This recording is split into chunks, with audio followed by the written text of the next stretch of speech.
Hey guys, welcome back to another episode of Music Marketing TV. I'm Dan D, and thanks for tuning in to Making Beats. In this episode, I'm going to show you guys pretty much how I structured this song. So, if you've missed the previous episode, you can find out all my elements and pretty much all the instruments I've used to make this jam. Alright guys, so let's get on with it. In the beginning here, I have a very progressive intro, and all we have is the drums really in the beginning, and then we have kind of like a trailer of what's gonna happen out in the whole song. So we have guitars happening, pianos, bass, and then we got like a crazy synthesizer happening. So it kind of gives like a really good sneak peek of what's gonna happen here. So in the beginning 8 bars, you can see that I have a verse kicking in. Like I have all the elements in my verse, and then I have all the elements in my choruses in here. Alright, and I kind of like looking at it like a movie. So trailer intros, alright, so kind of like give sneak peeks of what's gonna happen in your song. So yeah, we basically made it empty by having a filter in here, so gradually getting up, making everything clear, right? So right now there's pretty much nothing. All you hear is a bass, and I have everything tied onto channel 17, which has all my effects here, so including the filter, right? There you go, have it off. That's kind of boring, so you gotta have it on, right? And I have, let's see, I got a P controller on here, controlling the ducking. That's just tied to an LFO, but we'll get through that on the next video. My filter here, just automation really. I use a XY controller, but I don't need to automate both at one time. Why not just link these two to one controller? That's why we have the XY controller. So both X's are moving my cutoff frequency and resonance. So check it out. So if I move over, you can see that just my X alone is moving both. Alright, so automate the X axis, level knob here, you know, create automation clip, bang, shows up here. You can make your little points. So yeah, we gradually get up into here. I'll fast forward. Oops, didn't want to delete that. There we go. Then we have this really cool effect here, and it's Tornado. Sugar Bytes Tornado. So check this out, automating the dictator on Tornado. Sorry for the slowness of my computer. There you go. So I pretty much have a filter in here. I have some phasers and a mute or volume mute, and it's just called a stutter. You'll notice that my dry and wet is pretty much in the middle, because this is what happens when you have it on wet. You'll hear pretty much everything that's happening, and I didn't really want that, so just give you an A-B reference here. Oops, there we go. That's what it sounds like. I hate this computer. Try again. Like, it's not bad, but I really want you guys to hear the melody coming out of that, right? So if we have it on in the middle, the dry and wet bar, we can actually hear the instrumentation and a little bit of the effects. So you don't want it to be too overwhelming. So let's hear that again.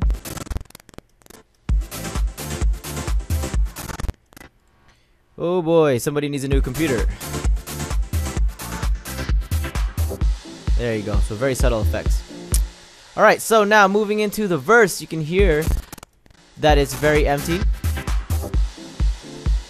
This is done purposely so that in case I want to drop on my own vocals here, I can really make my lyrics stand out, my performance, my singing really stand out, right? This is a producer standpoint.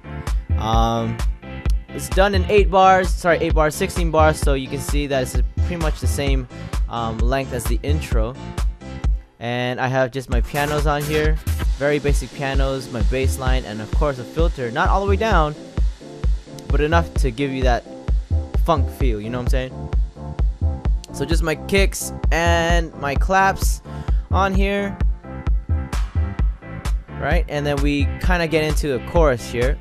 So we'll let that ride because this beat is way too sick. Hey, hey. Alright, so now go into the chorus. Very empty in terms of instrumentation. There's no drums at all. Pretty much it sounds like a sample. So you can hear my guitars, pianos, bass, and I got a bit of an organ in there. Now I got a pickup here. Pretty much everything's done in 4s.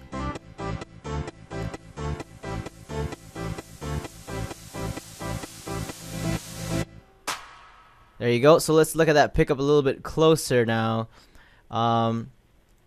Pretty much cut the overall melodies for the guitar, piano, and bass in half, right? And I could have left it, you know, like this and looped this 4 times, but this would make it a little bit too long and a little bit too redundant in my opinion.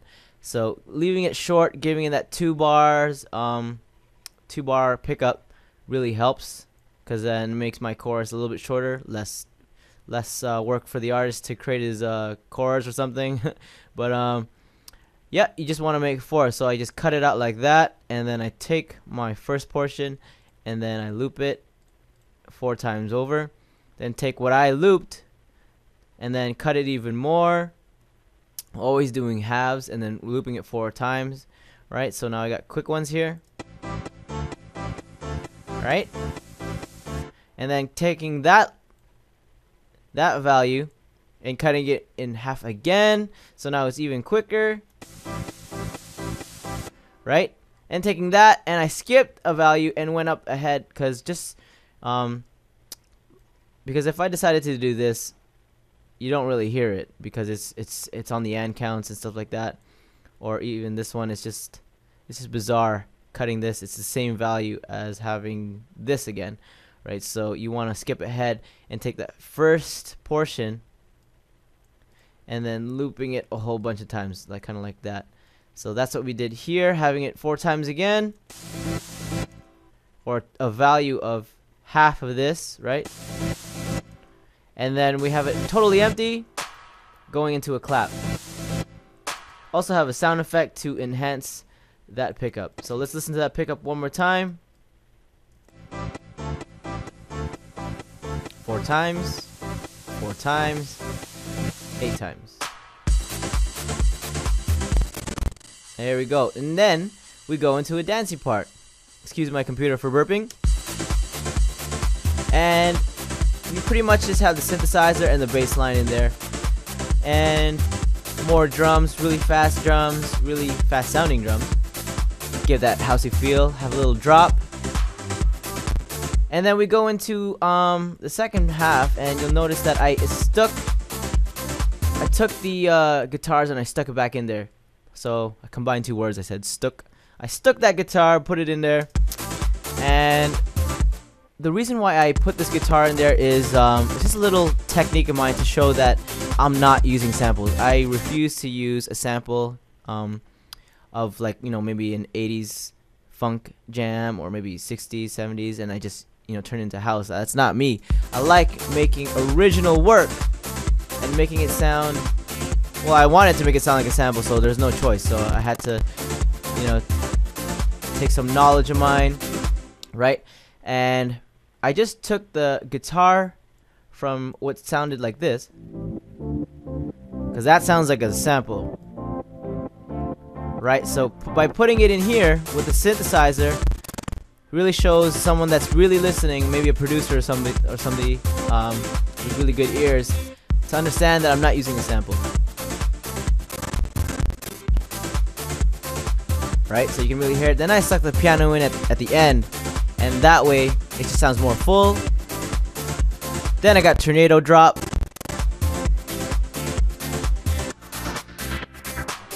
Going back into the second verse. Now the second verse is quite like the first, except it sounds more up-tempo, it sounds more vibey, sounds good, sounds like a you know, good feeling part of the song. In the beginning we kind of wanted it to sound empty by having the filter on, but now it's off and all you hear is the piano, you know, the bass line, and you got some more drums in here, you know, like the hi-hats and stuff, to make it sound really happy and joyful, right? Then we go into the chorus, and the chorus exactly the same, right? Pretty much exactly as the first one. Got my loops here, right? And then we kind of go into the dancing part again, and nothing has changed. Pretty much the same thing, copy and paste, right?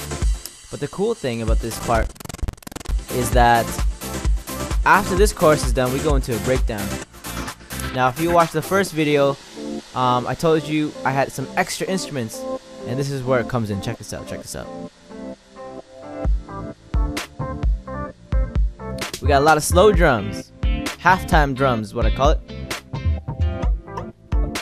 Kind of sounds like it's on top of the sample. Got more percussion in here, bongo, phased out bongos. Got my little hi-hat phaser technique there with another short pickup. And let's take a little quicker or deeper look onto that pickup, and it's pretty much just a pattern here, right? Don't have to cut anything out, just make a quick pattern, and it goes right into my dancing part again. There we go. And nothing has changed with the dancing part. 16 bars, pretty much for every single section of the song. So my dancing part is 16 bars, my breakdown is 16 bars, my verses are 16 bars. So it really helps with timing, and it's pretty much like a club mix or a radio mix, DJ mix kind of thing, whatever you want to call it. Just helps DJs out. And then we use a tornado effect to get out into the outro. And there's no instrumentation, there's no drums, no whatsoever. Just the the melody, the organ, the bass line, maybe an effect coming out of it. The reason for having no drums in here is because, let's say I want to send this out to a DJ and they want to mix it in their mixtape, or in a club or something like that, maybe a radio DJ. A lot of other producers and beat makers, they like to start off with just drums, especially in this type of music. So drums, hi-hats, kicks, all that stuff. Pretty much no melody, no emotion yet, just pure rhythm. So by having this and mixing into another song, you get the same feel, emotion of this track, except with a new rhythm. You know what I'm saying? So it's really good to have no instrumentation as an outro. Just like mine, I pretty much have a progressive intro, just drums and stuff like that. And yeah, that's pretty much it for this episode, guys. In the next episode, we're gonna go into the mixer, and we have a lot of stuff in here. I'm Dan D from Music Marketing TV, and I'll catch you guys in the next episode. Peace!